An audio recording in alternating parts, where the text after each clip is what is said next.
Hey up and welcome to the Temple of Blair. This is a conversation with Marc Schapiro. I've been directed and signposted towards Marc for a number of years now, but it took us a while to have this conversation. I'm very, very happy we did.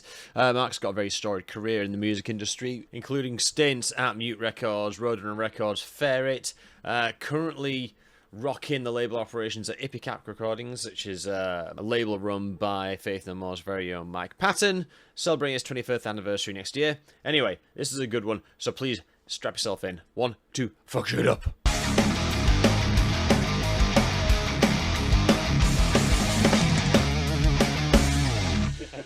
So, dude, apologies because we missed the boat like a year ago.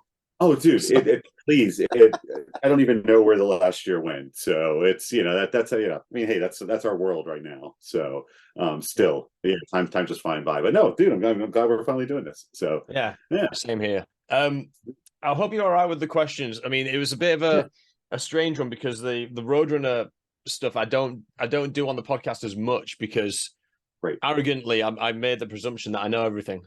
which is obviously untrue. But it's this conversation with yourself, Marc, is a good one because it kind of crosses over into a number of different things I want to talk about. One being Roadrunner as a constant state of academic intrigue on myself, and the rest is like post-pandemic label things. Yes. It's a really boring niche I've buried myself into as far as a YouTube channel and a podcast goes, which is elevating certain business conversations around music, which no one can be asked to do. For some reason, I quite like doing it, so here we go. Yeah, no, dude, that's great. Hey, I mean, it's the fun, my wife hates it. Like, well, go out with a bunch of friends who are all in the music biz, and she's like, I just want to go home. I know she used to be in the music biz, and she's like, I don't want to talk about friggin' what's going on in the music industry right now. And we all still like talking about it, So, well, it's like herding cats, so I'm not surprised that she's somewhat disparaging on it these days. Yeah. I mean, she left a decade ago, so it's been a while, but still, she's just like, I don't want to hear about it anymore, So, all right, dude, let's jump into it. So I've pitched these questions, and it's sort of like a career chronology, knowing that we're looking at a particular window in time. And by all means, if we do go off down rabbit holes, I fucking love that shit. So just drag me by the wrist. No, of course. And cure me of my ignorance because I'm still an outsider here. So no, please, and also I ramble. If I ramble too much, just like try to be like, hey, okay, next question. I'm along for the ride, man. I'm along for the ride. So we reconnected recently because I put out a thing for everyone who's ever been associated with Roadrunner. If anyone has anything, if anyone on that, so yeah, I have stuff and I need to do it. It's on my calendar, like scan stuff, and I haven't done it. It's good I'm committing this to video. So the call out was anyone who has anything physical or anything committed to paper about Roadrunner, which I might not have seen. I mean, like promo, visuals, old test pressings, anything, any old programs, anything. I want it for the documentary. And this is, we're in the long haul though, Marc. So don't worry, you can slack all you want because it's fine. Okay. We've got lots of time. Lots of time. No. So totally, no. I'll get you. I have stuff. I just need, like I said, I need to dig through things, and but yeah, it's on my calendar. I move it every day, and then I'm like, I need to do this. No, it's cool. To set the scene, we reconnected because you mentioned the Living La Vida Loco tour. Yes. Which was kind of, I believe, if I'm understanding correctly, is the genesis of your relationship with Roadrunner. Yeah, my genesis of working with them. Yeah. So how did that come about then? Were you part of like a touring company? No. So I moved. So I graduated college, moved to New York in '96. Ended up getting I had internships. I was a college rep in college, like all this stuff for Interscope, and did concert committee things. And so when I moved up here, I thought I was going to be a booking agent, and I didn't get a job doing that. Ended up at Mute Records, the UK label Mute. And so from there, I had met, it was just, obviously it wasn't a metal, it wasn't rock and metal. We had we had some cool shit. We had Liebach, we had Prodigy. Prodigy is the thing that really kind of opened it all to me. Yeah. But I just kind of became friends with a circle of publicists. And my friend Jamie Roberts was one of them. And when she went over to Roadrunner, that was kind of my connection into starting, to talk to, to meet people there and everything. And so in '99, I was this 90, yeah, 99, obviously. I had left, I was at Mute and I went to this marketing company and I left it and I was just like, I just want to do some cool stuff this summer. I ended up working a work tour. Wow. And when I told people, I was like, hey, I'm going to do this work tour thing. Jamie's like, oh, we're doing this Roadrunner tour.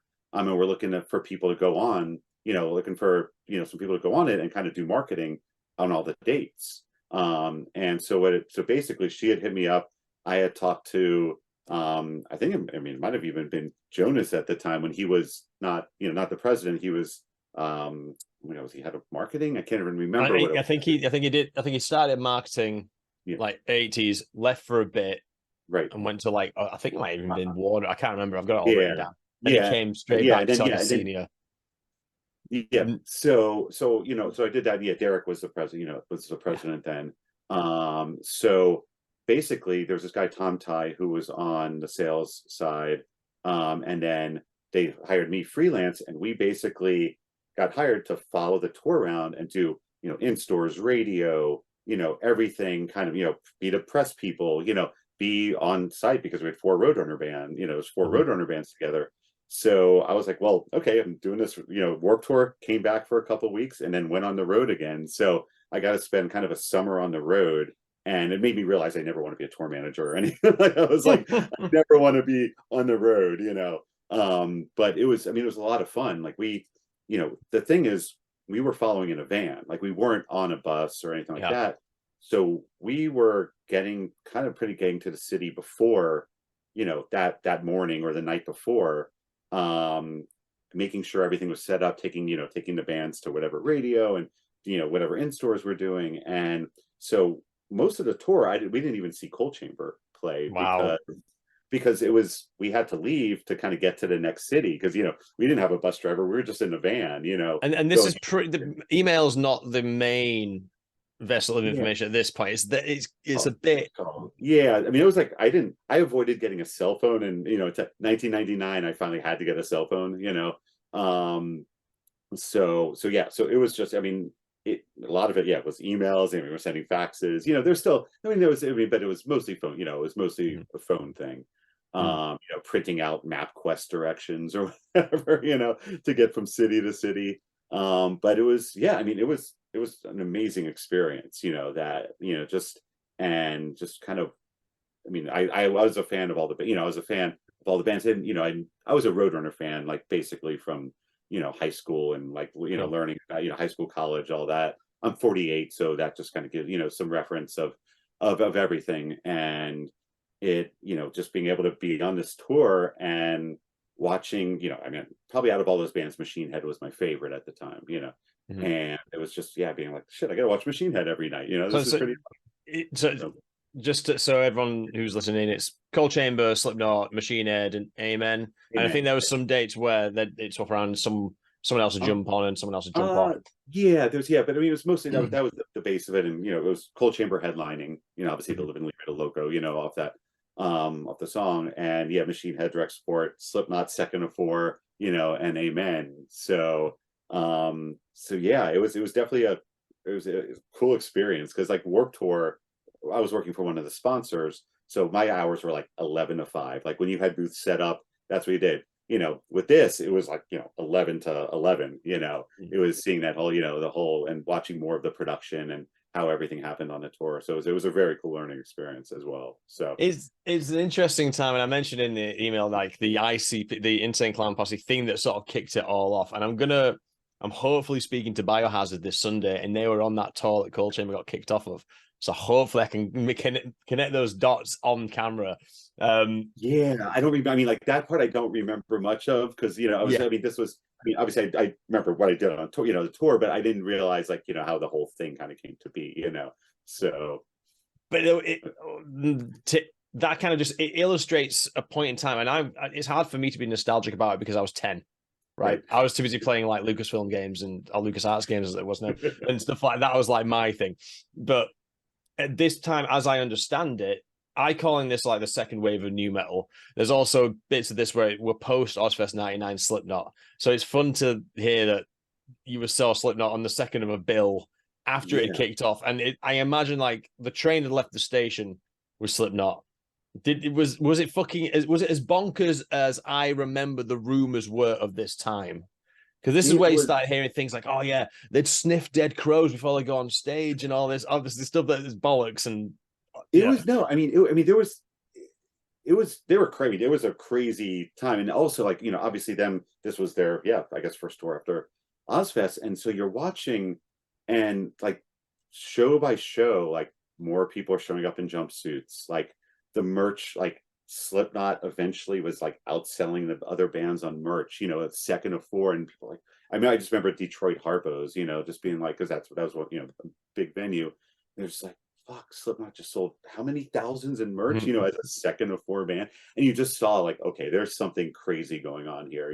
Obviously I'd seen them at Ozfest and all that. And but the show, like, yeah, just the energy. I remember like we'd watch from the side of the stage sometimes and clowns just throwing mics at us, and I remember like Sid would do slap fights with people, with fans, behind the venues, it was it was but those the guys are also nice. I remember like Chris was like almost like a professional golfer, and like sitting with Mick, and he's just like he's like, oh, you want to hear like he's listening to Radiohead and like chill stuff, and in our mind we're like, oh, Slipknot, you guys are nuts, and like, oh no, he plays golf, he's listening to Radiohead, they're all like real people, so but yeah, it was fun. It was definitely fun watching that.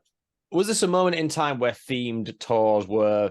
I mean, I know there's always been certain themed tours throughout history, Right. like well, I can't, none are springing to mind in particular, but you have like you got Ozfest, you've got Family Values, Yeah. you've got No, there's that is was this a a thing. It was a yeah thing. Yeah, definitely. And that would, that time, it kind of the Pledge of Allegiance tour, like the things like that. It was definitely, especially in the rock and metal side, it yeah, having a kind of a traveling carnival sort of thing was something that all these bands, wanted to do.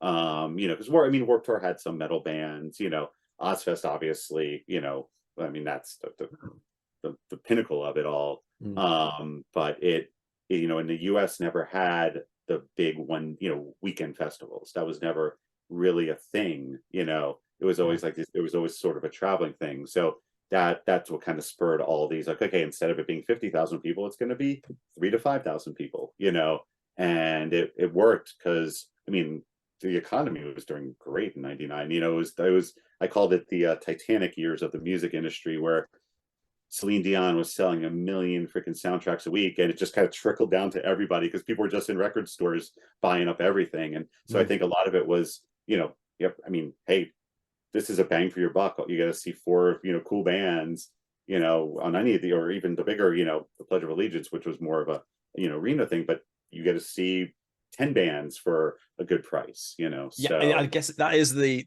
headspace you got to get in, because retail is king, whereas today touring is king. exactly, So and I was going to ask, like, what were I'm just brainstorming what were the major advantages of these themed tours, and you sort of think, right, if you get 4 Roadrunner acts, not only have you got everyone in the same house as far as PR is concerned, typically, there's certain overheads you can save on, because why would we pay 4 PR people when we can just get Marc? No, exactly. Yeah, and someone on the road, yeah, and coordinating all that stuff, and also retail. We got to do, you set up an end cap that's the tour end cap, and that was also the day. FYE was a big store then. Obviously now it's there's not as many of them. It's not as much of a player. But they would be out there. They would want to come to the venue and sell CDs. And if you had a great set, if you went there for Machine Head, and then you end up with Loving Amen and Slipknot, then you've made 3. You've moved 2 units. Exactly. So especially there's not many labels that could do packages like that. Also, so that that was also a special thing, because there's to this day, now. There's obviously, you got the Fearless, you have labels like that can do a tour, even Ipecac, but it's like Road at that time, Roadrunner was it was just like the perfect storm of all that stuff happening. So it's hard to have a strong these days. Hard to have a strong enough brand and the people behind it, because the incentives have changed. we'll come on to stuff like that hopefully later on. So how did this transition into a role at Roadrunner? And I'm glad to hear Jamie Roberts' name, because it's Yeah. occasionally throughout this whole journey of me doing this, like the world revolves around a few people, and Jamie's becoming one of them. Jamie, Monty, all that. So yes, it was Jamie again. So the way this happened, while I was on tour, I don't think Roadrunner was hiring. They weren't looking for anybody, and I ended up getting a job at Artemis Records, which was, I mean, we had Kitty, we had Baha Men, we had Steve Earle, Warren Zevon. It was all over the place.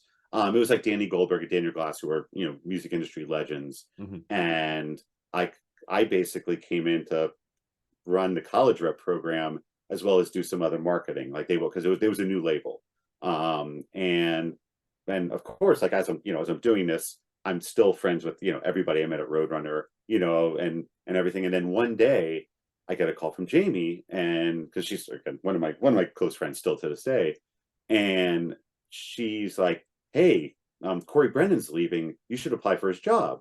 And I'm like, "Oh, cool. Oh, that's awesome." Because I had actually met Corey when he was at Beggars, because when I was at Mute, he was at Beggars. It was like kind of, and I was like, okay, that's cool. So I sent in my resume. Jonas calls me, I come in, and he's like, well, you're not quite VP material. Because I'm like, I mean, this is 99. I'm what, 24? Or no, 2001. I'm 26, I guess. Yeah. So, and I'm just like, oh, Corey was VP? I had no idea.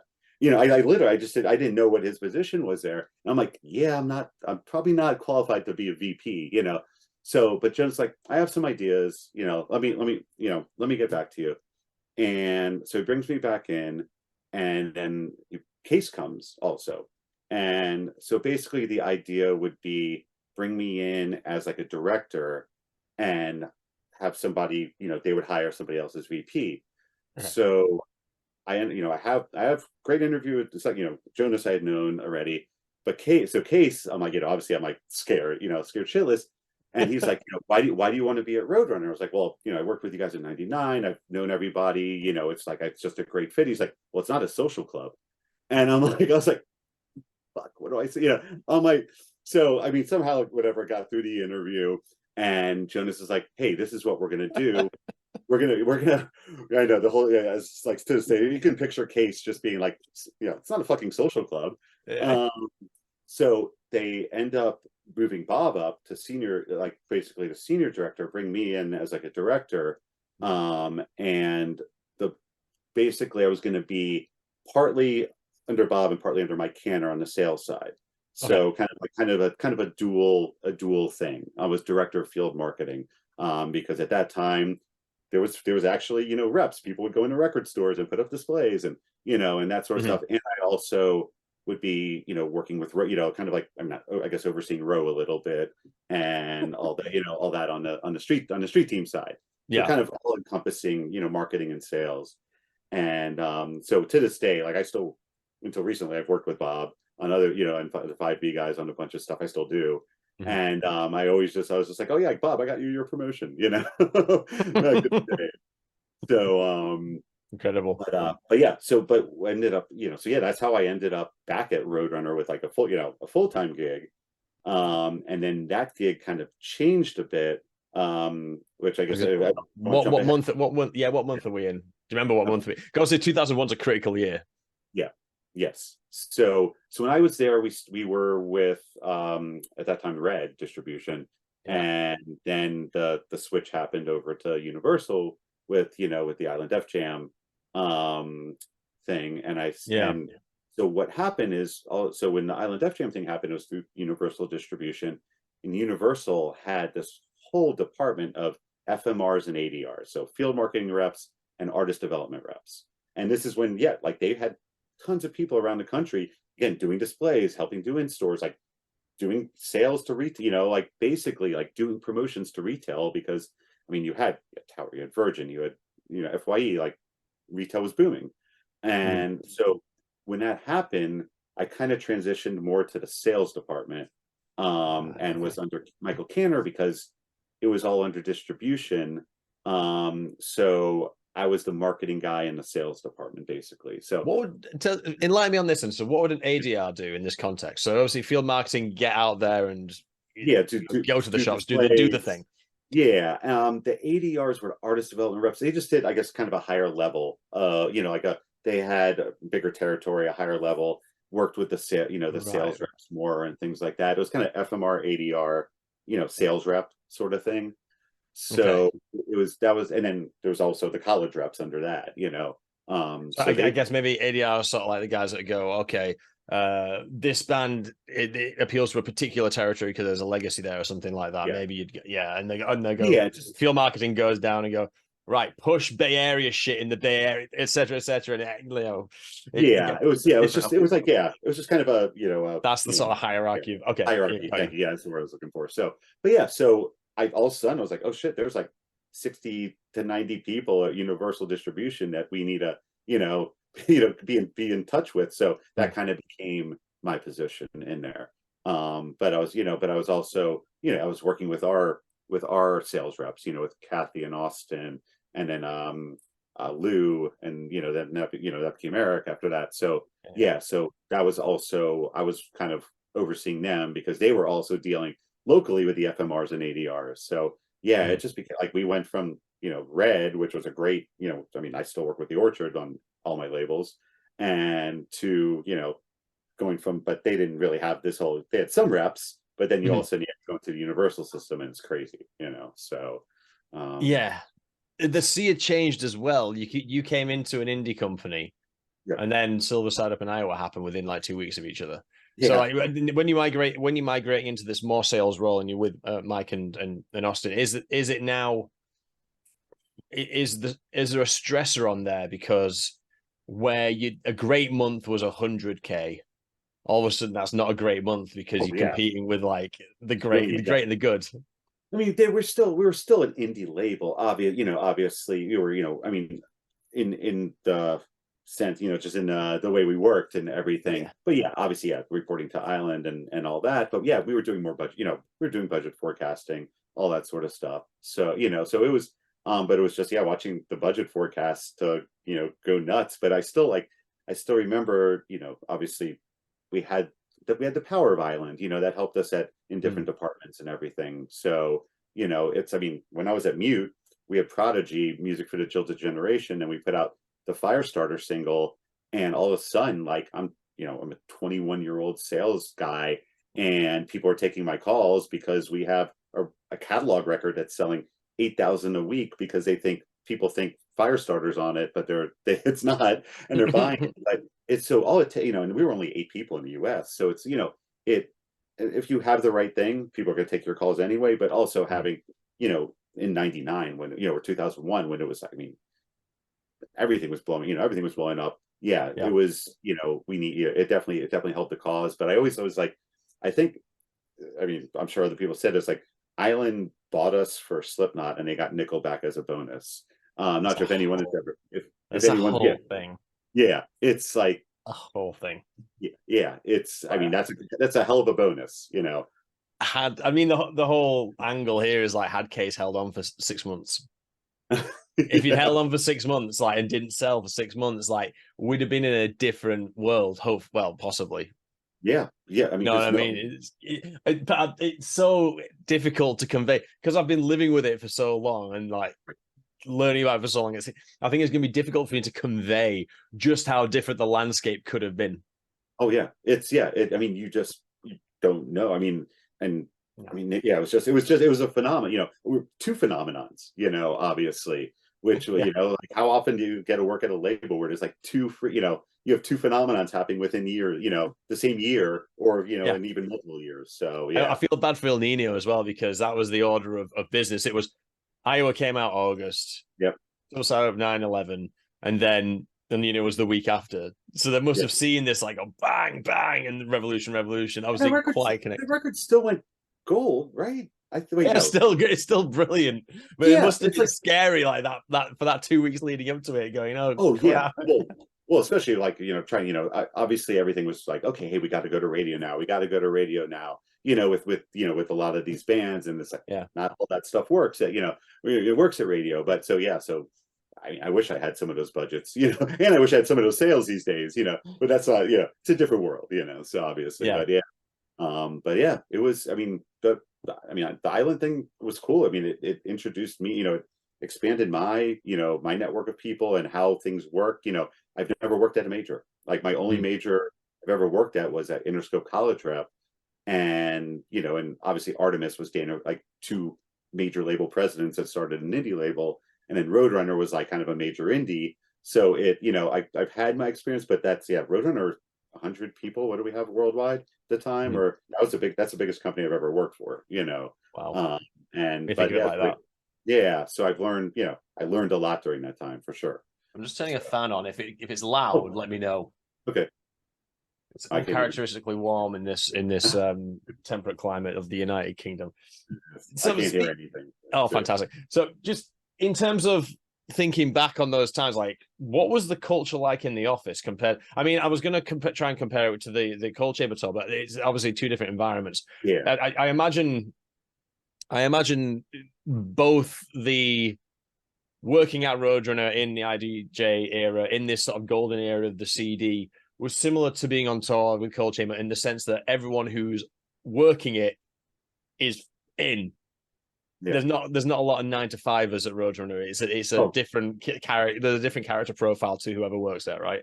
yeah. Oh, yeah. It's like if you like left at 6, people would kind of look at you weird, But it's all. I mean, we're also like. I mean, a lot of people were friends. We're like going to happy hour after. Going for drinks afterwards. We're going to shows however many nights a week. It was, but yeah, it was definitely a lot of pressure. I think because obviously with the success of Slipknot and Nickelback, okay, what's next? What's next? What's next? And you know the rate, we're talking, the rate, radio was a big part of all this. Mhm. So, it's like radio battling with sales, but, with this. And it was, I mean, there was a lot of, the marketing meetings were not fun meetings, it's, it's like, okay, we have to drill down on everything. And it's, so yeah, it was a lot of like with success brings a lot of pressure, obviously, Yeah, because, what, like, yeah, I mean, like with Il Nino not going platinum, it's or whatever, it's like that. And I remember like Theory of a Dead Man, it was that, I mean, obviously that they ended up having, I mean, they have a great career, but it was a struggle because it's not, it's how can we make this the next Nickelback, and it's and I always I mean, Austin to this day, because I think it finally went platinum whatever, like maybe 5 years ago or something, the Mhm. first record. And I always said that if that record ever went platinum, I would shave the handlebar mustache that Tyler used to have. And he like hit me up when it did. I'm like, dude, that was there's that's not happening anymore. That's Yeah. it's too cool now. It's not really a forfeit. Yeah, it's yeah. So but yeah, it was, I mean, it was a lot of pressure, especially on the sales side. Was that the impetus though? Was it to go? We had this great 2 week run in 2001 with these two AAA artists. Can we recreate that for anyone else and Yeah, create some sort of like almost like a cottage industry king making these hard rock acts and turning it into yeah, contemporary radio 100%. hits? Yeah, no, I mean, Really? but there Wow. was also, I mean, it also gave us the freedom to take chances on, baby bands of all of all genres and everything, or subgenres. Mm. So, it was like, there that afforded us to take risks on, for our A&R guys to take risks on things. And also, we were able to expose our catalog more, and I remember we did like the Two from the Vault things with like Gorguts and all those different things, which were awesome to do because people were just like, a lot of people were discovering Roadrunner, a lot of young people. So we got to have, we got to have that fun. And because of the crazy catalog, we were able to, do a lot of stuff with that. But it, yeah, I mean, you want one of the, dude, if we could have a Nickelback and Slipknot every year, holy shit, we're going to be on top of the world. But it's, obviously it doesn't work like that, Mm. Mm.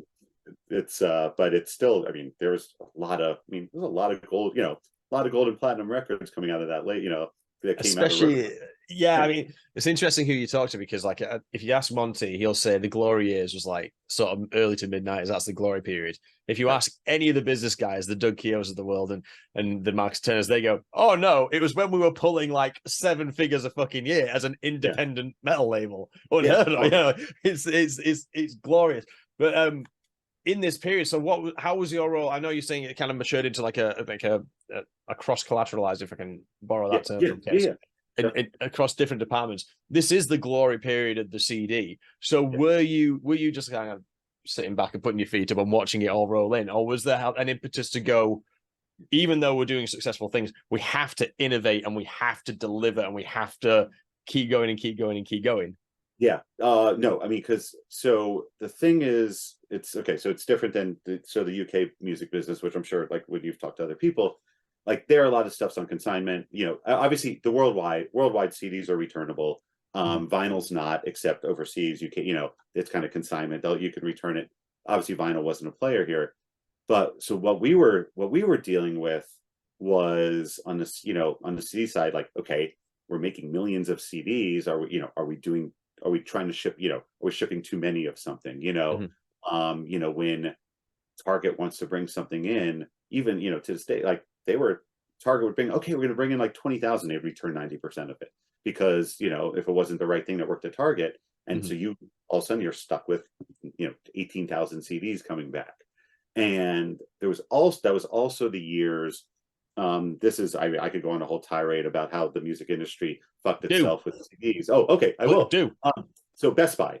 So Best Buy ruined the value of music, but the music industry let it happen. So I'm gonna go on mute. I'm gonna give you the floor. Okay. Okay. So Best Buy decides to use music as a loss leader, right? CDs as a loss leader. Like, we're going to have this $4.99 in the Sunday circular, you know, these big CDs, $4.99, $6.99, whatever it is. So they come, you know, so obviously we want to get in a circular because that sold so many records, and that circular cost like $30,000 at that time, right? But if you did these deals, okay, hey, instead of spending 30, we just give them a discount on the CD. So they kind of, they make a little bit of money. We make a tiny bit of money, but we got this $30,000 ad for free, right? So all of a sudden we're training the, you know, and the whole industry is doing this, the major labels, indies, like, so that's what we're trying to compete against. And so all of a sudden people are like, okay, they're going on the Best Buy, like, okay, what's on sale at Best Buy this week for $4.99 or $6.99 or whatever, you know, whatever it was. And that, all of a sudden that's what people are like, oh, that's what we should be paying for music then, right? Because, you know, if you know, not Taylor Swift wasn't there, but whatever, if, you know, I could buy a Three Doors Down CD for, you know, $6.99, you know, why am I going to pay $18.99 for a CD, which is what we were selling, you know, Slipknot, you know, all that, you know, we were selling $18.99 CDs, you know, but again, probably looking back, that was a little bit too expensive. So we're playing those games, and obviously in the sales department, even on marketing, I'm still doing sales, balancing that out, like what's the right price, what's the right amount to ship.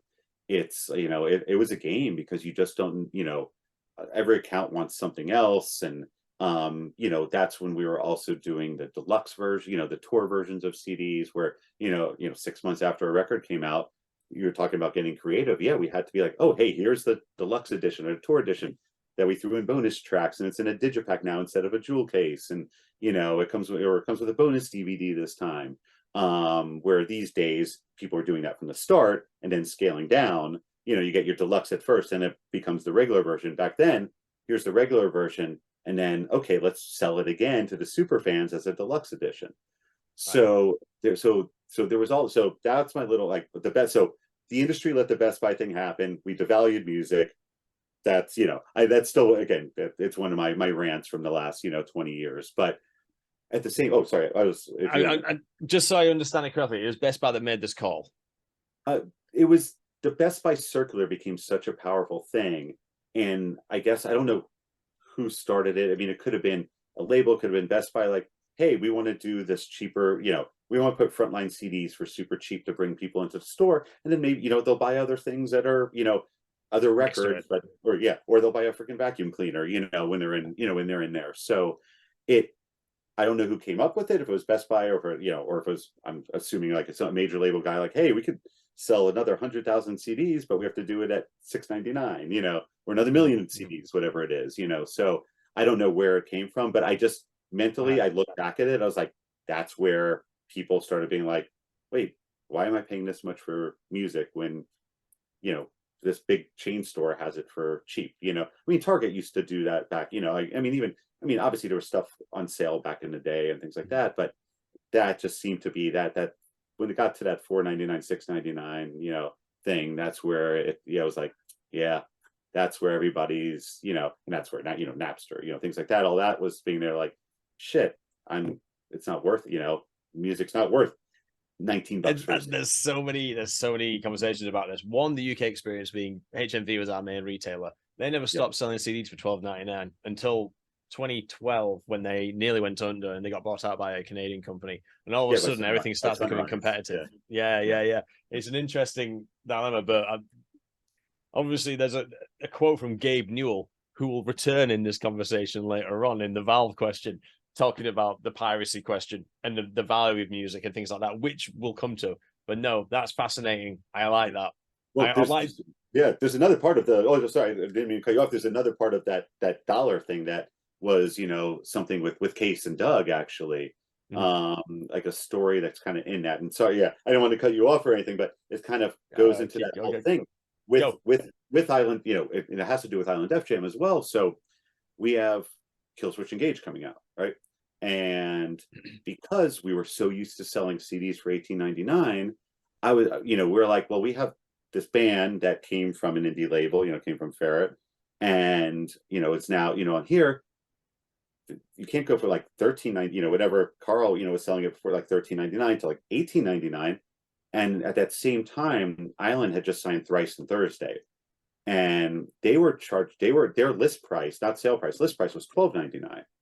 And so I remember, like, I was fighting, and I was in a meeting, like a meeting, Case, Doug, like the marketing meeting, and I was like, I will bet my job that if we price Killswitch at $12.99, we will sell the amount of records more that we need to, that would equal $18.99. And we'd have more people, we're competing with the Thrices and the Thursdays and, that sort of thing, if we want to kind of cross this band over some. And I remember, like, Case and Doug brought me back into their office, and they're like, okay, if you really, give us the data, go do all the research and like kind of put it all together. And they agreed to do $12.99. And that was one of, like, I was, I just felt so like validated, and obviously that record ended up doing great. Whether it was the price or not, I don't know, but it ended up selling a lot more than we were expecting it to. But it's still, I don't, at $18.99 that time, who's going to take the chance? $12.99, you could get it on sale for $10. That kind of, it gives people a chance. Yeah, I mean, what Killswitch did anyway, as art, was completely fresh. But I mean, I can see what you're saying when the gates are opening 3 doors down and Thrice are over here, and you're going, okay, if the list, and I'm assuming the list price is what the label is saying, Yo Red, or in this case, the Universal field marketers, this is what you're selling it for, please. Well, for record store, record stores, you'd be like, this is like, basically, it's like, okay, an $18.99, right now a $13.99 CD, record stores buy for $9. So, back then we were just so used to selling, $18.99 CDs. That's what it was. When I worked at Artemis, we put out Baha Men for $18.99. We wouldn't put out a single. So people had to, for Who Let the Dogs Out, people had to buy the freaking whole record. We went double platinum, and it's like, it was crazy. But that was the business, So I've got a Baha Men anecdote, but I'm going to round off my point.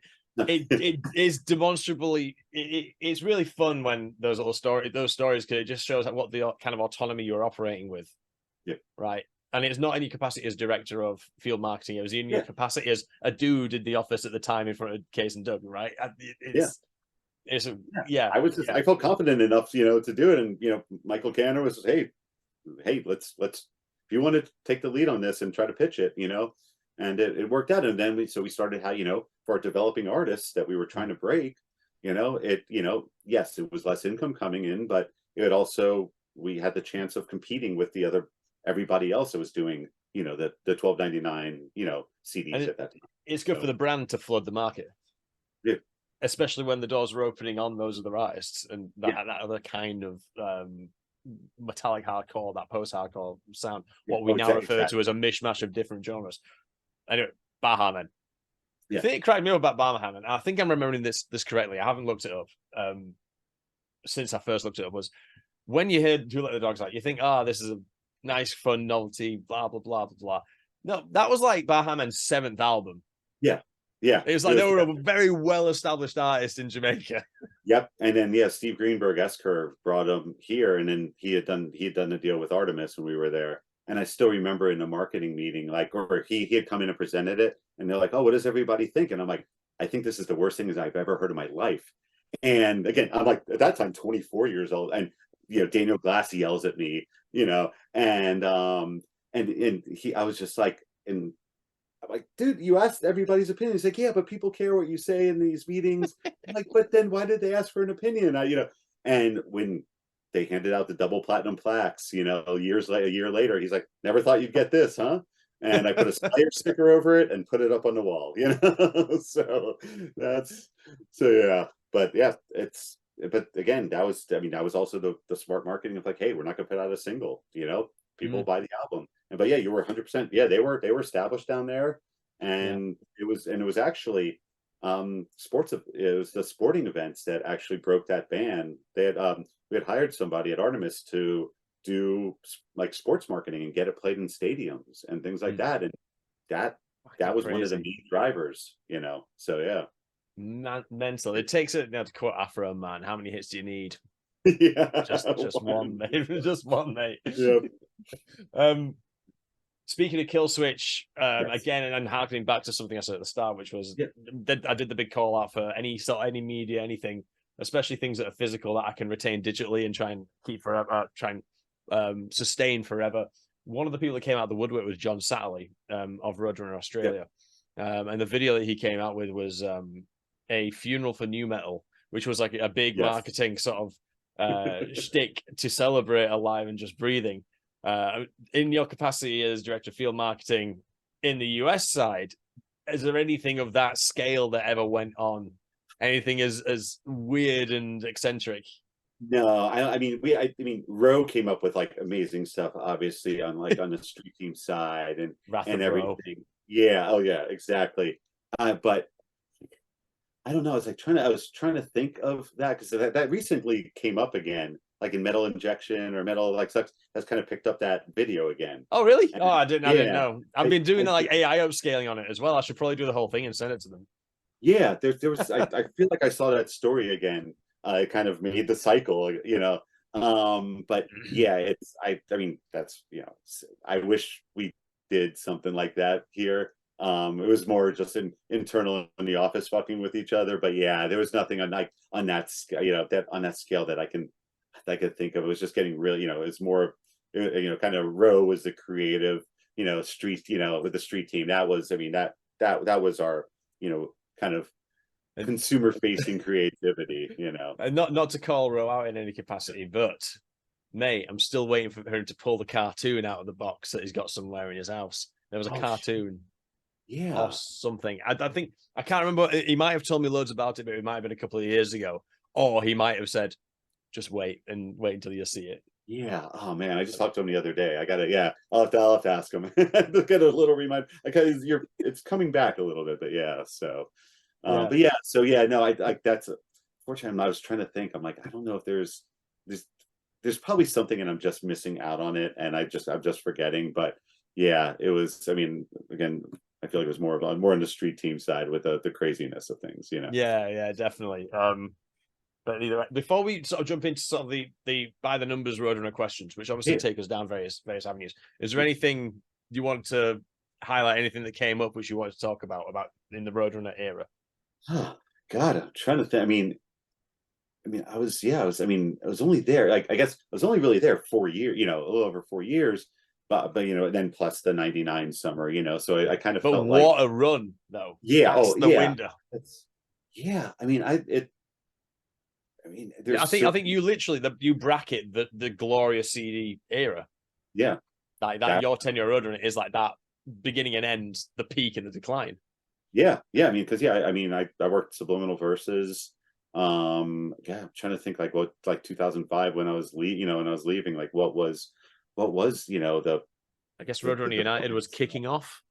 Well, Roadrunner United, that that's so I still have never seen the Roadrunner United concert because there was a happy hour beforehand and open bar Jägermeister. I I remember bands coming on stage, and then I don't remember the rest of the night.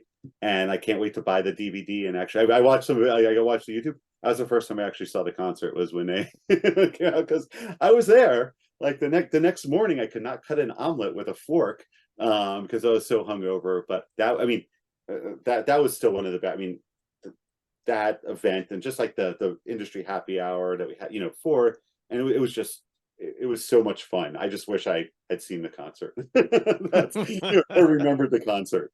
So that's, and that was my last time drinking Jägermeister, I think. So yeah, so that might have been I've just pulled out my Jägermeister flag nice. for something I'm doing this weekend. Roadrunner, yeah, it was, I mean, those years, people still like, I mean, again, I'm doing this, talking to you. It's like that's like been the one, like almost one of the one labels that's kind of, I've been branded, you're branded with it. It's like that's what people, I mean, it's still a family, still see everybody. We're all still, most people are still in the industry of different things. We were all together at Irving Plaza watching Vended and I forgot who they were supporting, Bloodywood. And it ended up, it was like Jonas and Bob and me, like it was in Jamie, and like all of a sudden there's like 10 of us, it's like, oh my God, we just had a little mini Roadrunner reunion, so it was, yeah, so that there is that, still that family thing, which has been amazing, so yeah. Well, and speaking of which, then, can you share your favorite Christmas party memory? There was, God, is it all just, I mean, it's all just drinking. So I'm like, it's like we were just a bunch of, I don't know how we all got through it. God, I mean, there was, I don't know. I mean, you've probably heard all the stories about what people are doing in other people's offices, and I've heard a lot. There's so yeah, much which can't be broadcasted yeah. anyway. No, I mean, it was just not many labels were doing. I mean, there's not a favorite one. It was just like not many labels were doing Christmas parties then. Like it had kind of faded out a bit, and the Roadrunner one was, I mean, that was the party, like even before I was at Roadrunner, I was going to the CBGB's ones because, I guess Jamie or Maria or whoever was inviting me, to them. And then, at the office, it was, I still remember, like, I can't drink orange vodka ever again because one year Steve Arts got a sponsor and it was this orange vodka. And I don't even know how much we all, drank of it. And we still ended up going to Old Town Tavern afterwards. But it's, yeah, I don't know. It was just, I don't think I have a good story. It's just more of like, I wish those things still happened.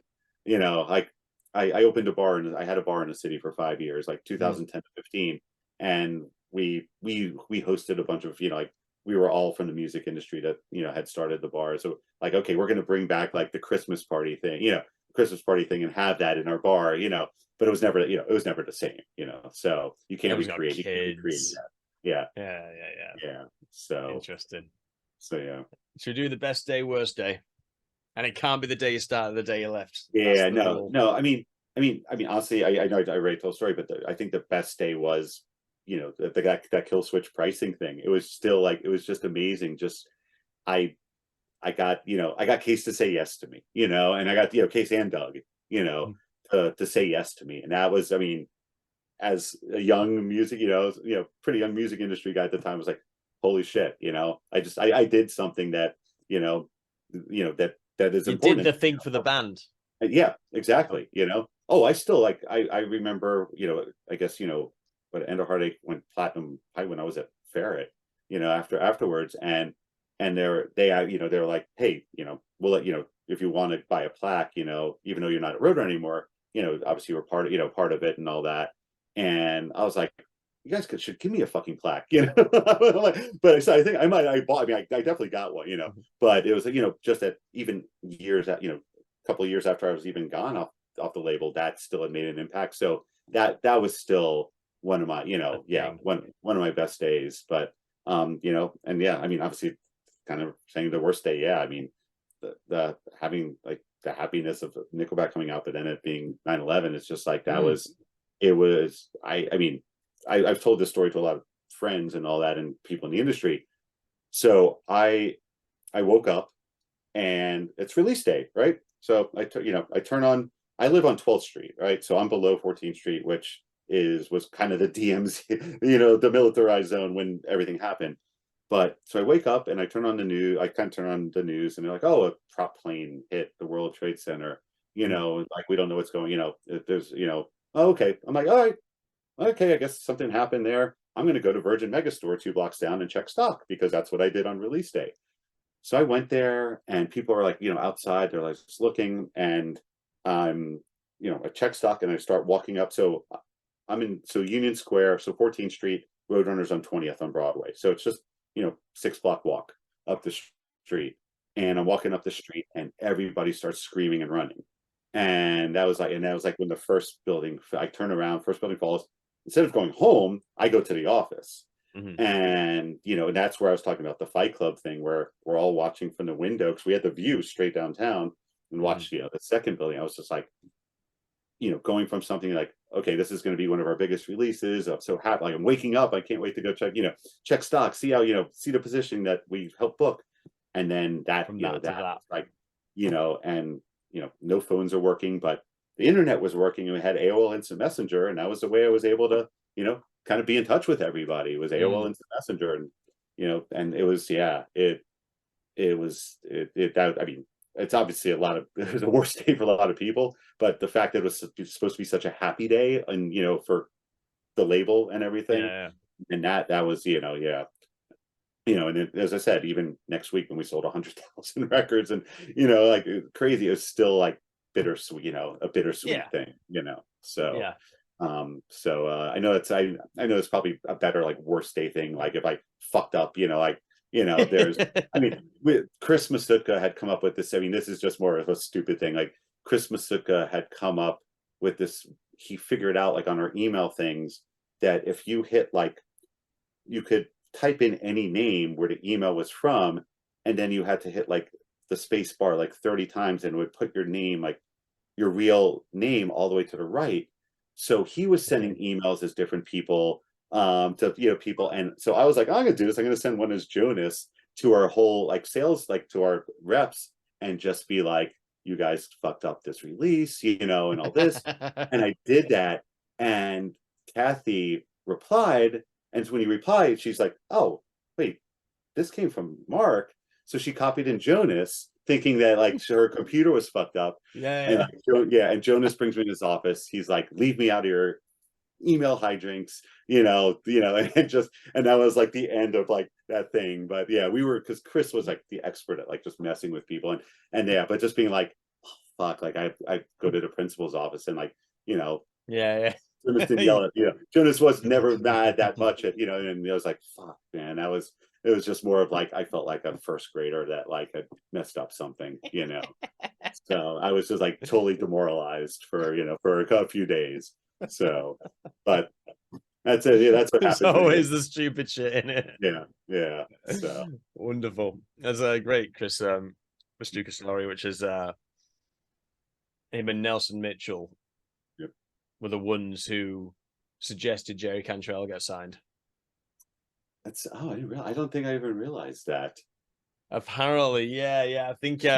I don't know the specific. I've got it in an email somewhere, but I know Nelson was mailroom or he was like office administration. Yeah, So it goes to your point again about like everyone had a voice in the hierarchy. Even though there was a hierarchy, it was a lot flatter than it would be in a normal of an operation of that size. right. I think it's a glorious story, that one. Yeah. Oh, yeah. No, that's, yeah. Also, those guys are awesome. So, Yeah, yeah.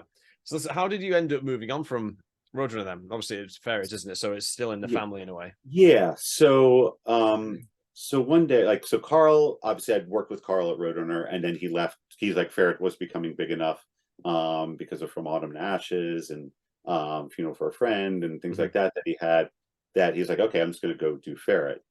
And so he had left. And so one day, I mean, me and him stayed friends, we were hanging out, all that. One day he calls me, and he's like, hey, can you meet for breakfast? And I'm like, yeah, sure. So I'm like, I hang up, I call him right back. I'm like, so you're gonna offer me a job, right?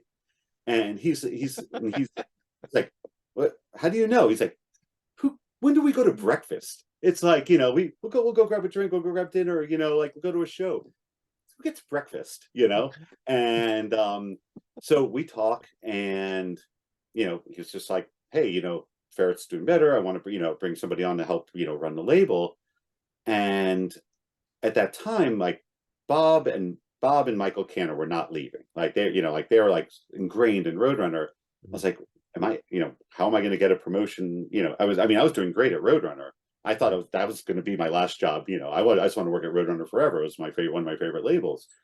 And just, the chance of kind of being able to help run an indie label, run a label was very appealing. And so that, so as Carl kind of poached me, and Jonas was, so was like, hey, can I counter? I was like, it's not really about that. It's about like, I just want to be able to do more. And I still remember, I don't think Carl called Jonas to be like, hey, I'm going to talk to Mark, the sort of, courtesy thing.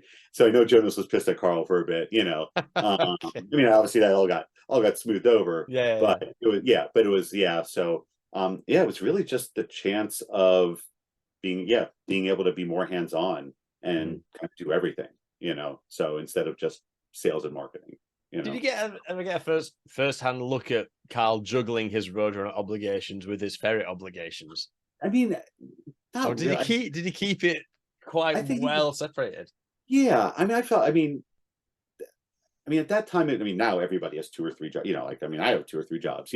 It's every, but yeah, it didn't seem, nothing seemed like it affected what he was doing at Roadrunner. So, he was probably working, probably 14 hours a day, doing Roadrunner, then, going home and doing ferret stuff and all that, probably doing some, doing calls at work. But yeah, I never saw anything that maybe it would make me think like, oh, that guy's slacking, oh, he has a side, I'm just he like, has a side thing, I was yeah. talking to him about this, and I think there was only ever one situation where I think someone tried to dob him in for using email, either Oh, Roadrunner's email system, fax machine, maybe a fax machine something thing. Yeah, something really tedious, and and I don't even think I don't even think he used like a Roadrunner fax machine. And it ended up right. being like, yeah, someone dobbed him in like with just being a little bit of a brat about it. Yeah, But no, I'm always fascinated by that, just knowing what Ferret turned into, right. and just knowing, I just like the idea of him just sort of opening a drawer at his Roadrunner desk, and it's a secret Ferret desk. Well, obviously that's not how it went down at all. Yeah. That's no. Yeah, obviously, kill switch. That's, that came from, Gitter and, Gitter kind of telling Carl like, hey, let's bring him over here. So Yeah. I mean, so how did the experiences differ then? So you're going from an indie major to an indie. yeah. So, well, I thought I was going to Jersey City, which is like a 10-minute, PATH train ride. And he's like, oh, no, we moved to New Brunswick.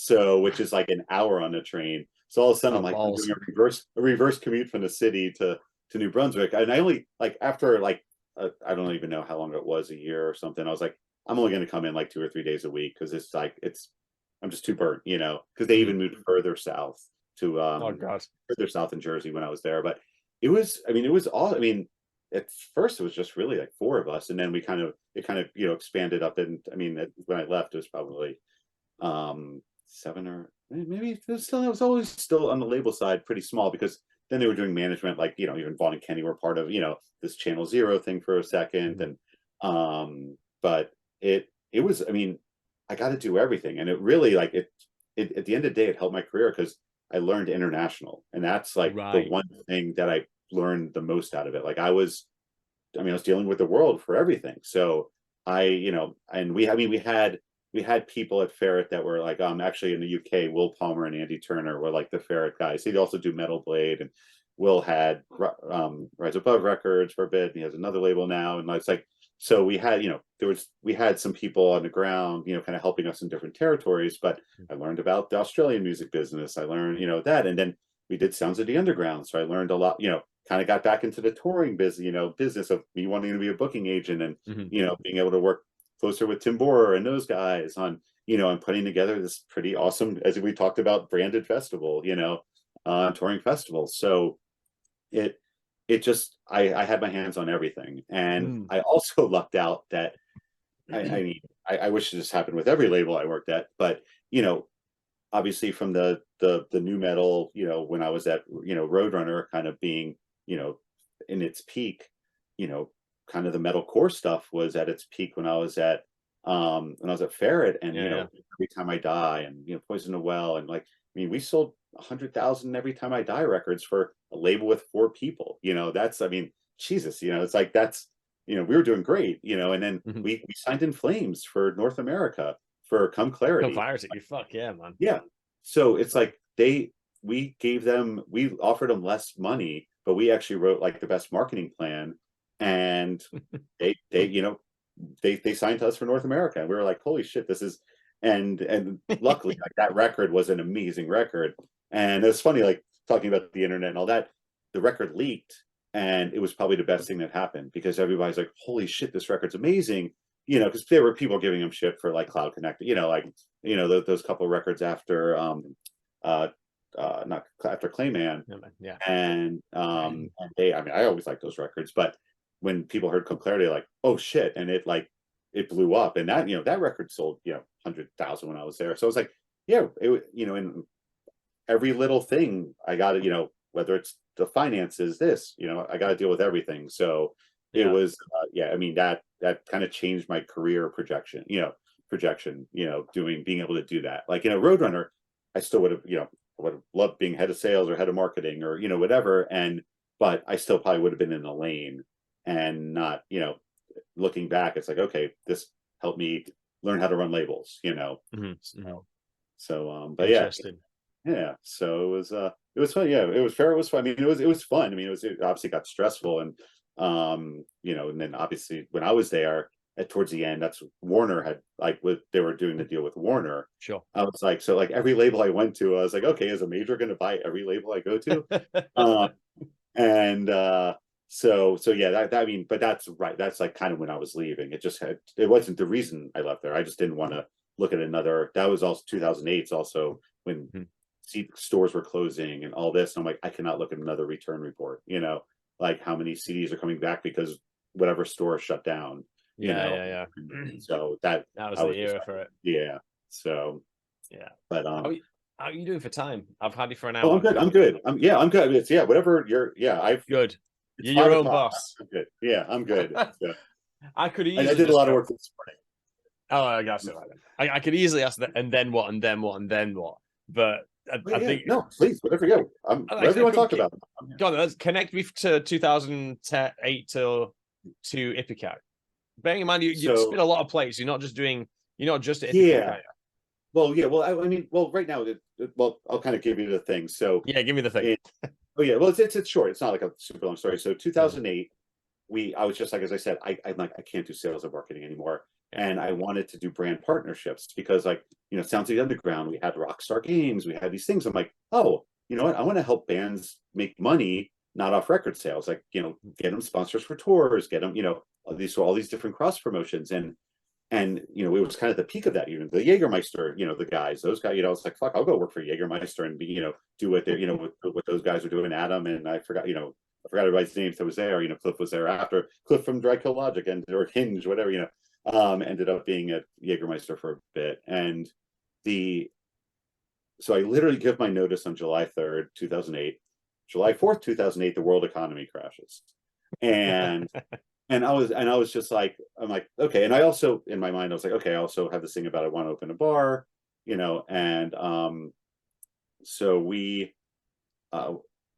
I basically, I'm like, I'm leaving, I'm still going to leave. I'd saved up money. I was going to talk, figure out the brand partnership thing. I still was going to do some like consulting, like help out. I was still helping out Ferret with some stuff. But then I started going to like the Billboard Music and Advertising Convention, and they're like, we have no budget till 2010 because we all, the economy just crashed. Yeah. So I'm like, fuck, man. I was like, okay, what am I going to do? So again, Jamie Roberts hits me up. Well, there's probably two, might have been two. And Mike Gitter hits me up. And so Jamie was like, hey, Dillinger Escape Plan just signed to Season of Mist. Season of Mist, like, doesn't really, it's a small staff there. You should talk to Ben because I think, they want to kind of bring on like a freelance product manager to work the record, in conjunction with Season of Mist. And so I ended up talking to Ben. We had met in the past and everything, and I was a Dillinger fan. And it and they were like, okay, shit, this works. So I'm like, okay, I'm gonna, I'll work this. And then Gitter hit me up and he's like, hey, Century Media, we just bought Inside Out Super Bowl. Um, which, I wanted to introduce you to Thomas to run, to be like the Inside Out product manager for the US. And I was like, well, what if I did it freelance where I wasn't an employee, but I could still do other things? And I kind of pitched that to Robert and Oliver and Thomas, and they're like, yeah, I kind of like this. So I'm like, oh, okay, I'm now a freelance product manager. And I did, and I was like, I was hoping, I was like, okay, maybe I'm going to leave the label world. I'm going to open a bar. I'm going to do brand partnerships. And all of a sudden I'm back working with multiple labels. So, so I'm doing, so I had that. And then, at the same time, when I was leaving Roadrunner, I had hit up Andy Farrow, and I was like, because I was always like at Roadrunner, I was always trying to pitch like Opeth, and every band I ended up signing, like Monty will tell you about it, my ethereal metal email, which I can tell you about in a bit. But Oh my god, that sounds great. I'm gonna make that note in case we yeah, the ethereal metal email. But so I go to Andy, I'm like, hey, if there's anything, I would love to work with you one day on stuff because I love your roster. And he's like, I don't have anything right now, but he's like, I'm going to introduce you to Snapper Music, to K-Scope and Peaceville, because we have Catatonia and all that. Maybe there's something there. So all of a sudden, I started working with K-Scope, which I'm still doing to this day, where I do 1 or 2 projects a year, like that they need somebody in the U.S. So since 2009, I've been working with Snapper. So all of a sudden, I have all these multiple things, and I'm not the person that started the freelance product manager thing, but I feel like I was one of the, in the genre, one of the first people like, hey, I don't need to be on your payroll, like let me, I don't need benefits. Like I'll just be there for the projects that you want, whether it's the whole label, like Inside Out Super Bowl, I was doing the whole label, or just Dillinger, or just Catatonia for K-Scope, or Anathema or whatever, so I kind Hellripper. of what? No, it's more of the I worked all the more of the K-Scope stuff. Yeah. So yeah, more of the like the Steven Wilson, and like I'm working Tesseract right now. Wow. So it's like more of that stuff. Not it had to be something that was like really that had a big bigger impact in the U.S. and all that. So I didn't work much peaceful stuff. There was only a couple things. Yeah. So yeah, so since 2008, 15 years, which is nuts, I've been this freelance product manager. So every time I kind of had 2 jobs. So it was like, okay, I had Dillinger and Inside Out. Then I had and I ended up working with Andy for over 3.5 years, kind of as like the marketing guy and North American like kind of rep. I always kind of had these multiple things. So the Ipecac thing now, I mean, I'm almost 9 years in. I my friend, so it goes back to Roadrunner. So a friend that I met who was one of the Universal reps, Rob Gross, we just became friends. We stayed friends over that, and he had just gotten a job running Dynalone records in North America. So he was like going to be the Dynalone person. Sorry, in the U.S. because they're Canadian label. Sorry, just in U.S. So Greg from Ipecac called Rob because Rob worked when he was Fontana, like I guess Ipecac went through Fontana, and he hit up Rob. He's like, hey, do you want to, we're looking to expand Ipecac because of like the Faith No More reunion record. And Rob's like, I just took this job at Dynalone, and me and Rob are like massive like Patton and Ipecac fans, like always have been. And Rob's like, I can't do this, but I know someone that would be perfect, and recommended me. And so, and then had some interviews, ended up getting the job, and I was hired. So Ipecac, again being a small label, at the time it's Greg Workman and Mike Patton that own the label.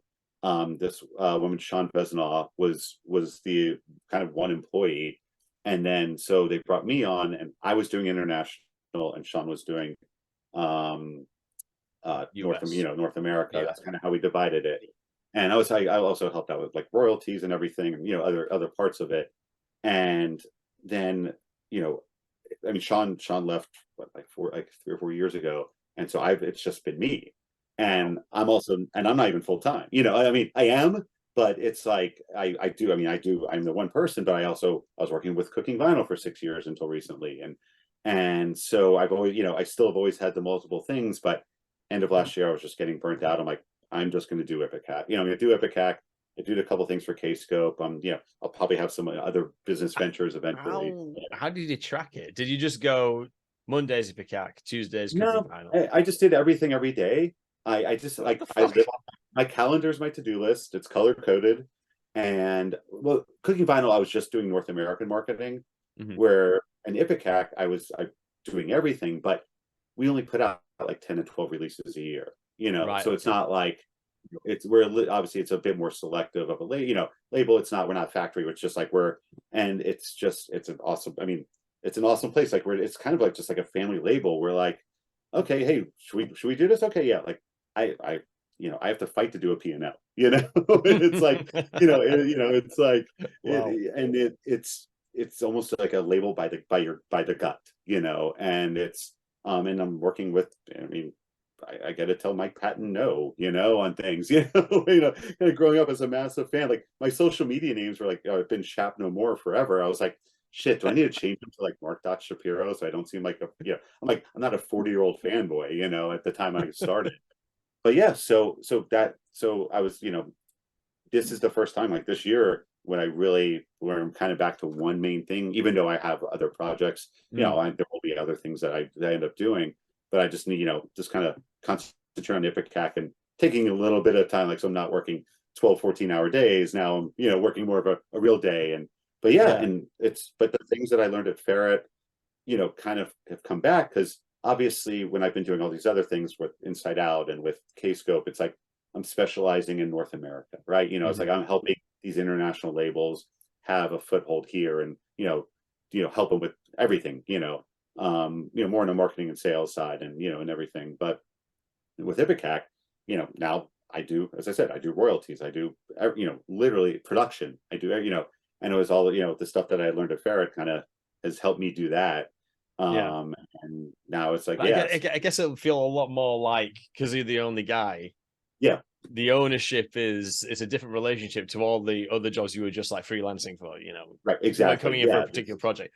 You're kind of like, because it's a family label, because you have to fight to do a P&L, I'm guessing the feeling is a lot more homely.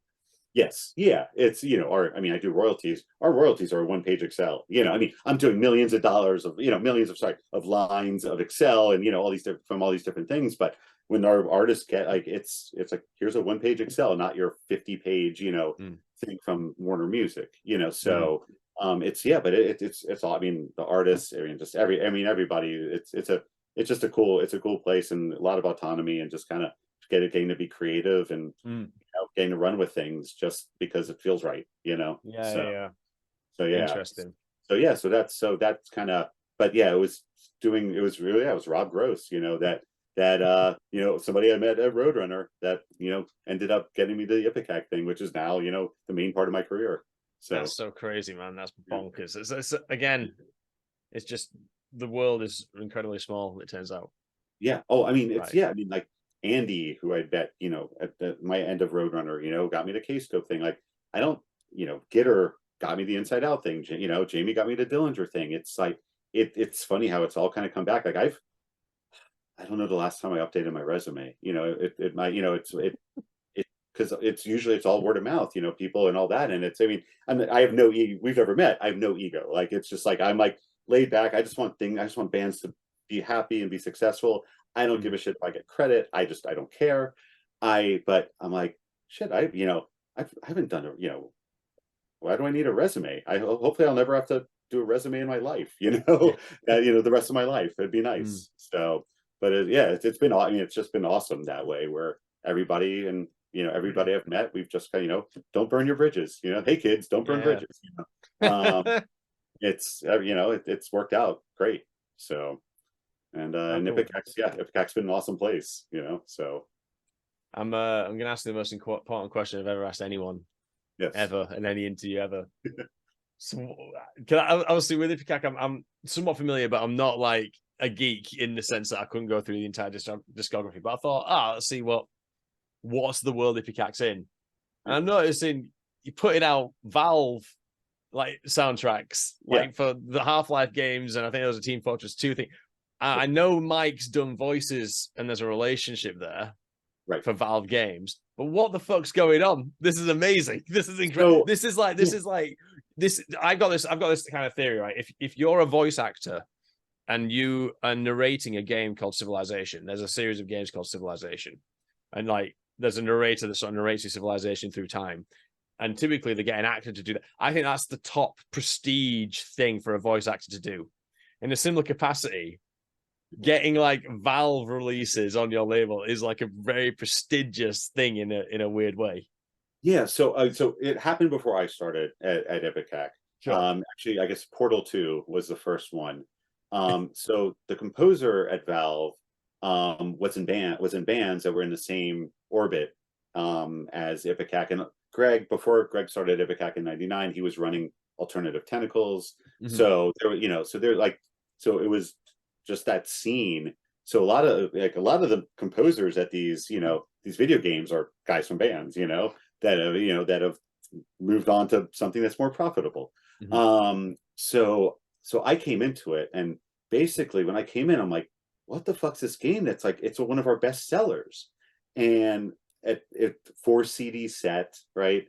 And so one of the things on the market, on the creative marketing side, is in the Portal 2 CD package, there's a game card that you unlock something in the game. And people were going nuts for that, right? So we couldn't, like, this 4 CD set, I don't know, an item, it might have been, I think it's an item code. I think it was like a playable demo of a film. But I remember this because we haven't had it in stock since I've been like, it's, yeah, I have to look it up again because I'll loop back around with you on that one. I remember seeing something weird. Yeah, but even the physical side, like on the digital side, it is, I mean, it just, there's no barely any Spotify playlists or things like that. People are just streaming it. We don't monetize YouTube because Valve wants you to be able to play the music and not have a commercial when you're doing a game playthrough. And it's just like, it's crazy, like just the amount, like I didn't realize how big video game music was. So since I've been there, we did Team Fortress 2, which again, physically, like I'm repressing it again, like, we're sold out. Dota 2 we did, which is funny because that's probably, out of all those games, it's probably the least selling, even though they play Arena. It's a free game. It's a free game. It's more embedded into like that esports subculture, whereas like the Portal franchise is like a legacy. Yeah, like it's like as brick and mortar as you can get as far as Valve games go. Right, and then all the Half-Life stuff. Like obviously we got it all up digitally. Half-Life Alyx. We're working on physical for that, which will be something really cool on that end. And there's, I'm talking to the composer and some of the marketing people there, and there's other, like, okay, I'm like, hey, what do you guys have next? We'll help out. We'll help put out anything. But yeah, the relationship was just, I think it was from the composer, being in bands that had maybe it toured with Faith No More, things like that, kind of back in the day, and just being in that orbit. And that's because I don't think from what Greg had said, I don't think Mike wanted to do video game stuff at first. Like it didn't fit the label. The label doesn't even have a fit. Like we put out classical, we put out hip hop, we put everything, and it's but it's one of our most successful things. Kind of on brand for Valve. I can see why it would fit, because Valve is like, as big as it is like this marketplace for indie things as well.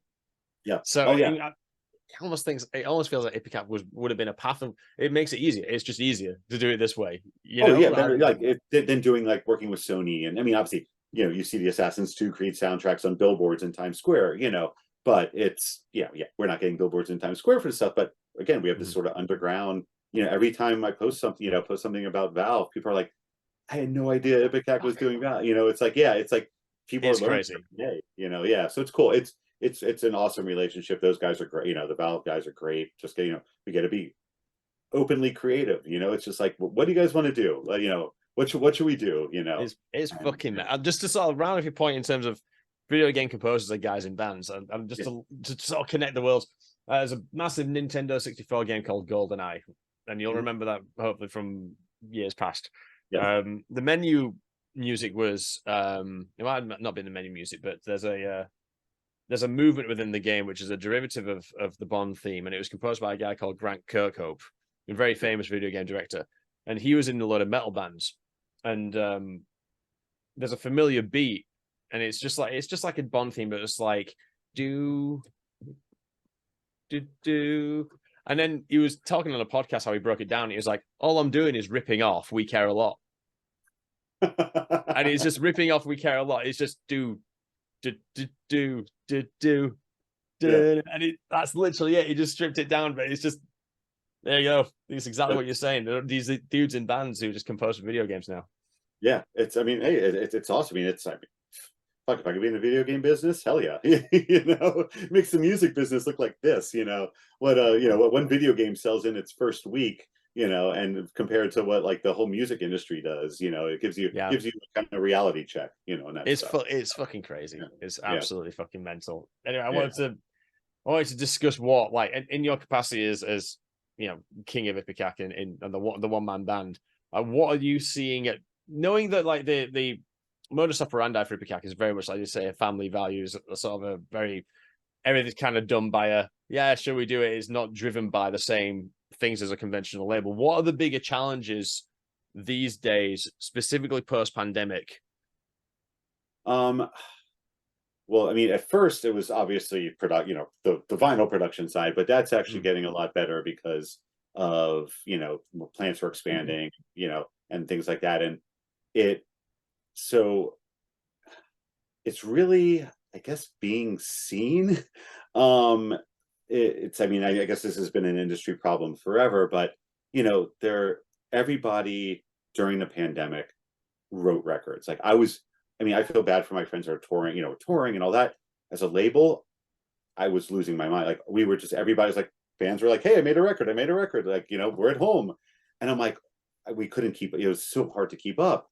And so there's this influx of everything. This was happening every label. So there was so much music out there, and still so much music coming out from all those, people recording a year ago when it was still semi-lockdown. And, so how do you even stick out anymore, right? That's on the label side. Like, there's record stores. Yes, there's new vinyl record stores opening every day. People but they don't have the budget to bring in that many releases. It's like, so it's like that's been that's obviously the challenge on the physical side, and obviously on the digital side. Like where Ipecac's known as a more physical label, obviously packaging and the sort of bands we have. It's like trying to be like, hey, give us a shot on a playlist. It's tough. It's like, thank God for Susie Cole at Apple. She's like the savior of everything, hard, of promoting rock and metal and and everything, and giving every sort of band a chance. Is this where the power lies now? Is it really in these playlists? Because it's like, for me, way I'm as a consumer understanding the world is, no one makes jack shit from streaming anyway. So the only value of streaming is the exposure to get the guy to the gig to buy the t-shirt. Like the signal path between me writing a song and me making decent amount of money, I have to hit so many things. I have to write a song, it has to be good, it has to have the right connection, it has to go to Susie to get put on the playlist, right? To touch the dude, to buy a 20 quid ticket, to go to get the bus to the gig, to then pay for a hat, and then I've got my 5 quid. You know what I mean? I mean, streaming on the major label side, it is help, like pop bands, that, like some, quick math or whatever, right? Like, so Drake has 1 billion streams on one song, right? So what was that? He made $2.5 million or whatever, let's say made $2.5 million off that, right? Back in the day, if he had to make CDs, ship them, do all that, maybe he made his royalties were $2 a record, $3 a record. You'd have to sell 1 million records to equal what that one song did. So for someone like major bands, pop artists, it's great. Streaming's, they're making more money than ever. For the smaller bands, it really is what you just said. Because I mean, it's the same way. I mean, that's how I discover music. Is like, okay, hey, I'm looking on Apple or Spotify, and I'm just like, okay, hey, what's a similar artist, or and then I'll get my release radar and it'll hit me with somebody else, and and then I'll kind of explore that band the same way I used to read liner notes to see who Yeah. bands, that's kind of how I looked at it. But there's, I mean, streaming, even though we're Ipecac still a very physical label, you know, our top accounts are still like streaming account, are still like Really? the DSPs, because they're, a lot of it is, I mean, catalog. Thankfully we have a pretty deep catalog. Next year's our 25th anniversary, Mm. 25 years of catalog. And it it adds up. Discovering new music is tough. Listening to old music is easy. That's where I think that's what's helping out labels as well. If you have a good catalog, Yeah. streaming's great, because I mean, how many times can you try to, repackage Eagles' greatest hits, and stuff like that, where, like now I put on Eagles radio, and it's going to play Zeppelin, Eagle, whatever. And that's how those bands are making, and they don't have to make any, they don't have to reprint Mm. records, ship them and get them returned, and, dealing with all those logistics. And it's just, but once, it's, a lot of it is catalog. I mean, you've probably read some of the I articles, but see what like you mean. 85% of streaming's catalog, Yeah, yeah, yeah.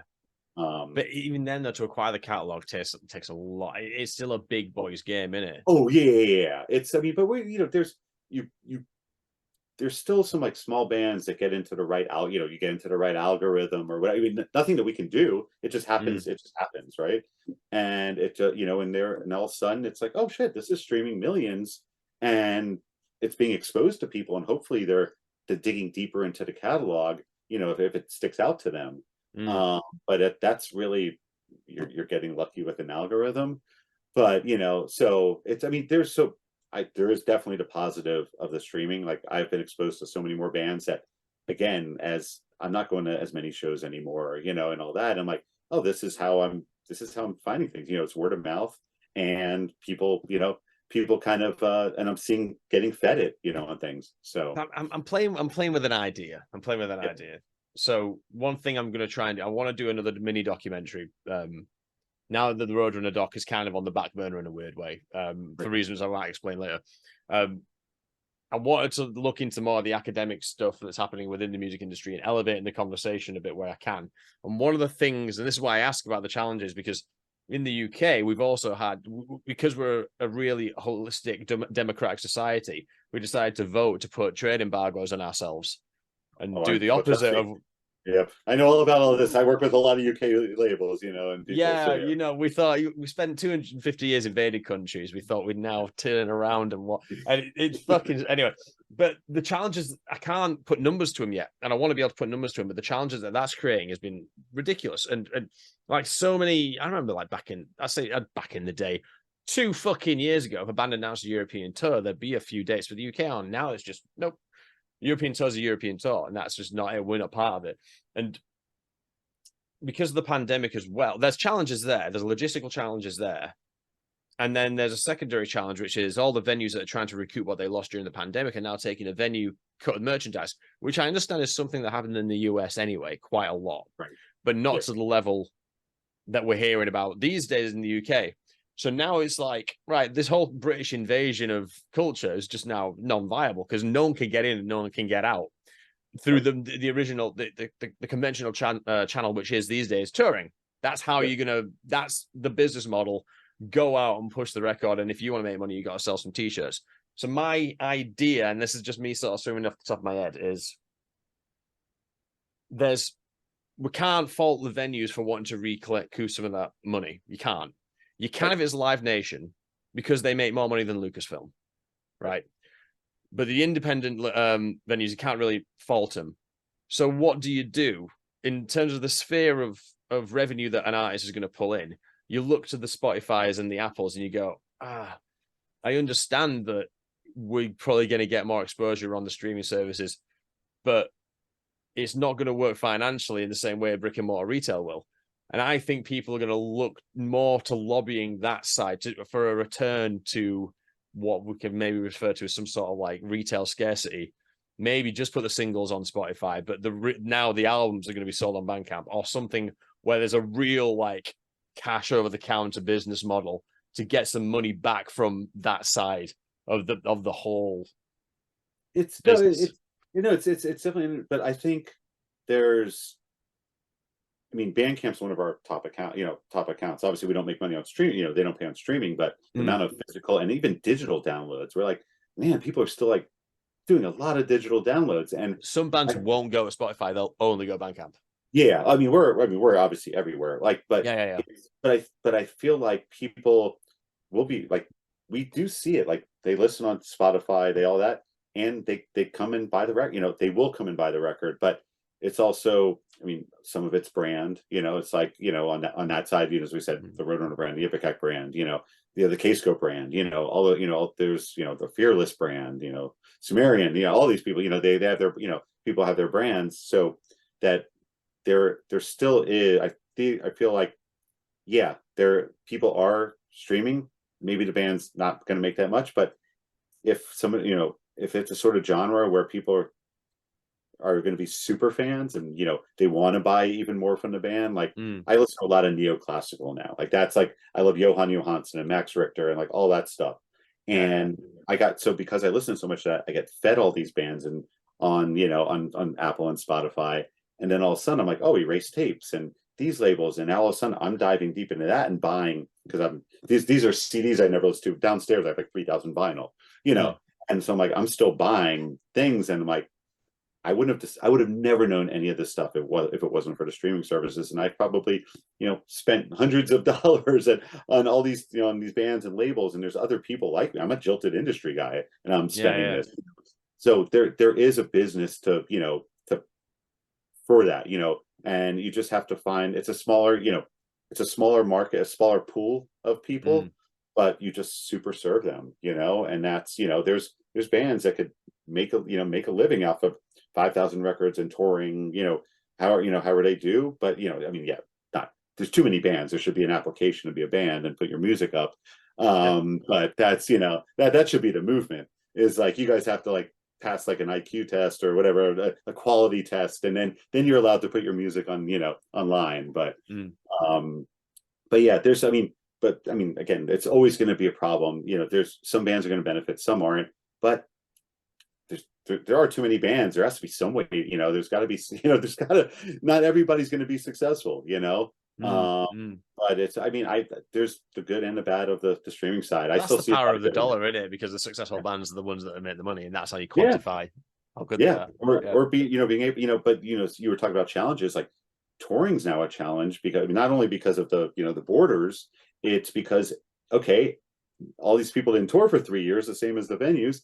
Fuck, now everybody's on the road, but meanwhile, every magazines and newspapers are shut down. There's one writer, that's supposed to cover 1,000 shows and that hit Austin, Texas. Like how, there's there, so you can't even get, even on the touring side, you have the same challenges as the label and streaming side, because there's the glut of touring. Like, how do you decide what to go to?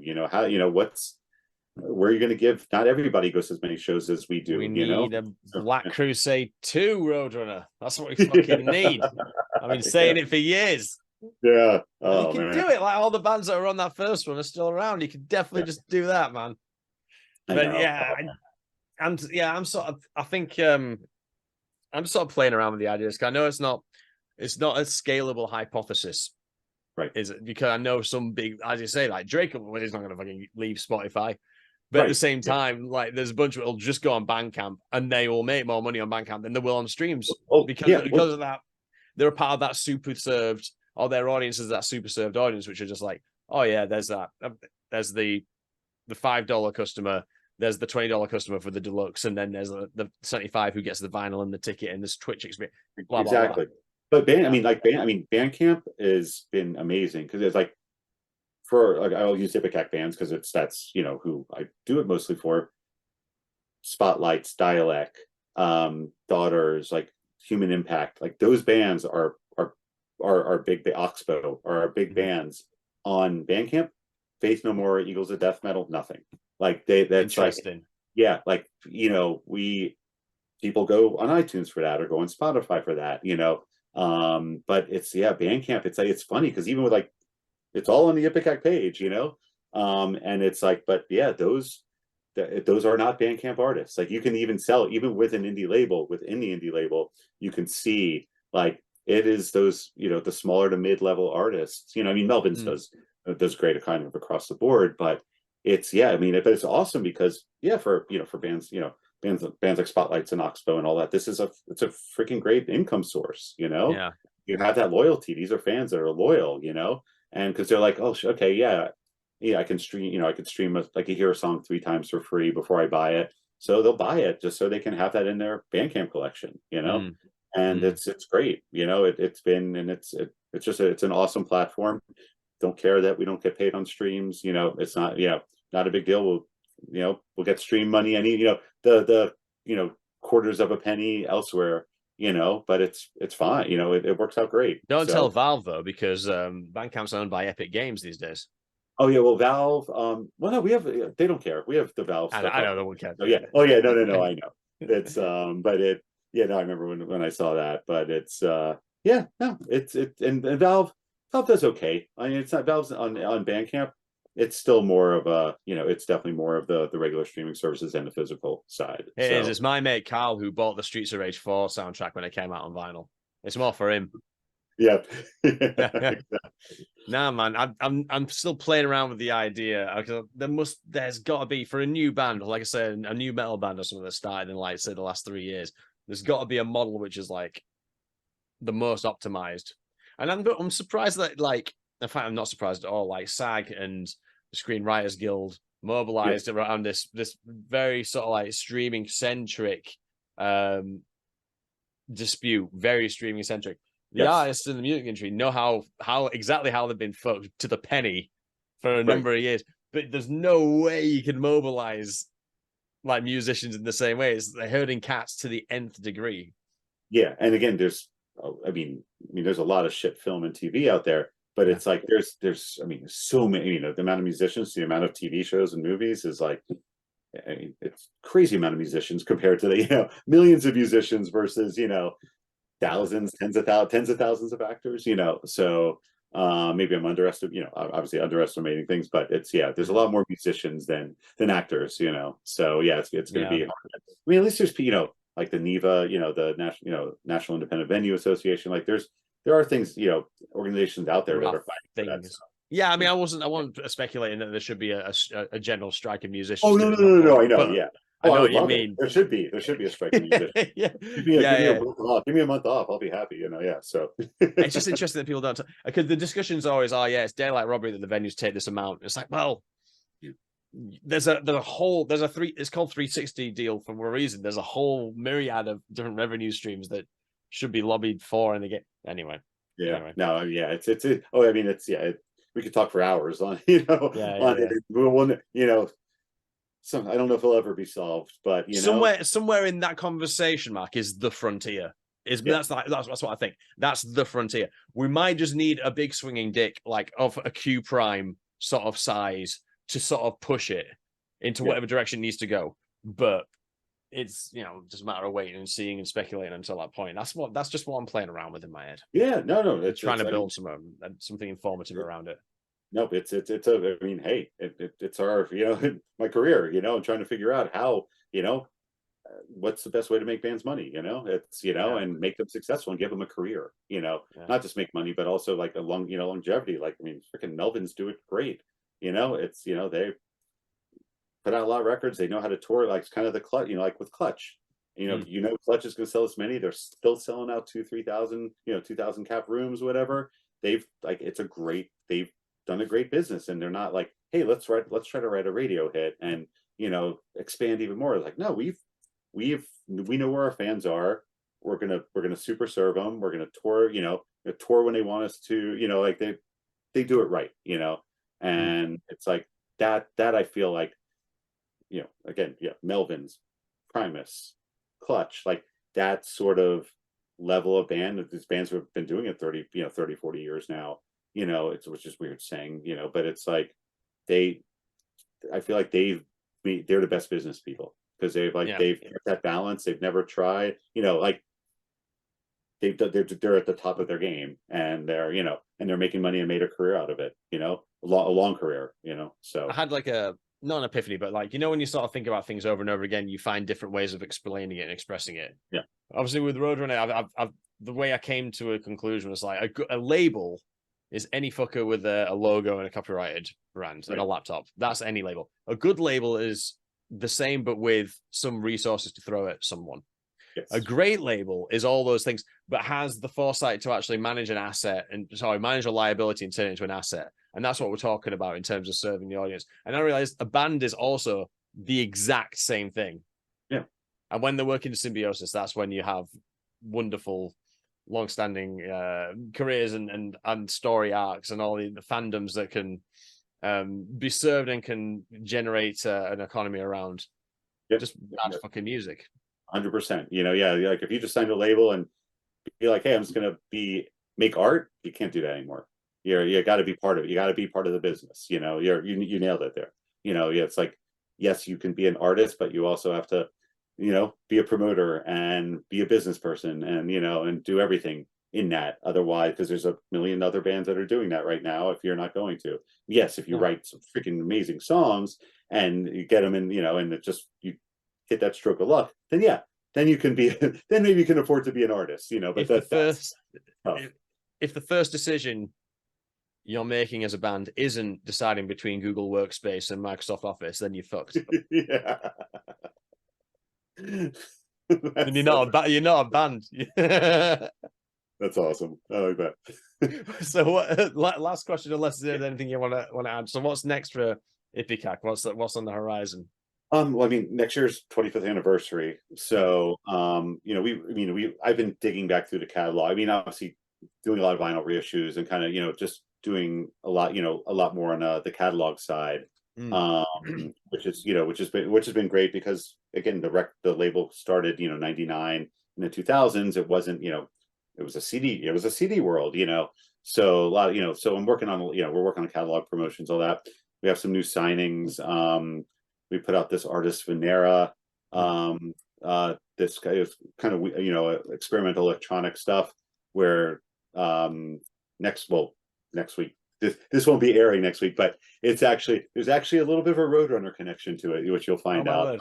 But I mean, just a tiny one, but it's worth spoiling. I can't spoil on this because when this isn't airing next week, right? So yeah, I'd love it to air next week, but I won't spoil it.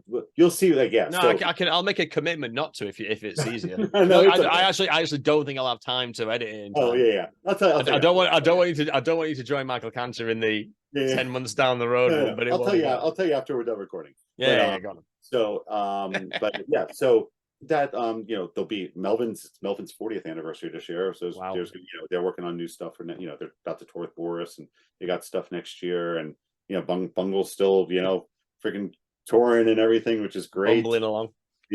So there's, I mean, we're just kind of it's funny, like we're not going to do like massive like the Roadrunner 25 sort of thing, but it's more of just like kind of just celebrating the catalog, is really how we're looking at it, so then whatever, there hasn't been many, we always have new signings, but it's not that many every year, it's again, because it's such a family thing. It's like, we have Mike from Dead Cross, his project, or this, and like it's kind of things always show up that way, I feel like that's a good 50% of our releases is like, oh, okay, it's someone that's from the family has a new record coming out, and then the other 50% is split between catalog and some new signings. So there's not, I don't have anything like to reveal, but it's just, we'll have some fun celebrating the 25th, a bit of retrospective, a bit of business as usual. So which is good. Hey, these days we can do business as usual and be good, that's I'll take that 100%. So. All right. Well, for the recorded section of this podcast, also anything else that you've no, dude, I'm glad we finally got to talk. It's I mean, from Roadrunner to now, it's like, fuck, man, I've been doing this 30 years, since college, between college and now, and it's I'm still smiling, somehow, and about all the people we've been talking about. That's the reason. So. And yet, I know it was a good one because like my cheekbones hurt. I was reading the entire time. No, I'm glad, man. This is great. So, and then in the edit, we'll have faded out here, and the little bass line will come in, and now we're into the off the record stuff. And I'll just start talking about that. oh yeah, no, yeah.